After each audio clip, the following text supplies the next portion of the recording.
Alright, jom buka puasa di Masjid Putra, Putrajaya. Kita sampai lebih kurang pukul 6. Dekat luar ni banyak parking lagi. Jadi Alhamdulillah tak ada masalah nak cari parking.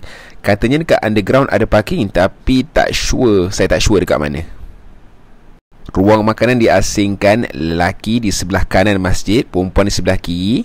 Family area pun ada di sebelah kiri, dekat berdekatan dengan tempat wanita. Stesen mengambil makanan dia ada 2. Jadi insyaAllah tak beratur panjang sangat lah. Makanan pun best meriah. Nasi ayam penyet hari tu.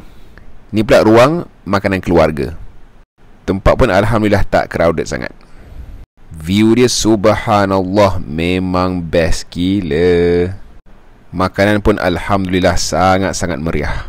Yang paling best sekali tengok tu, boleh tengok sunset lagi tu sebelum buka puasa. Masya Allah.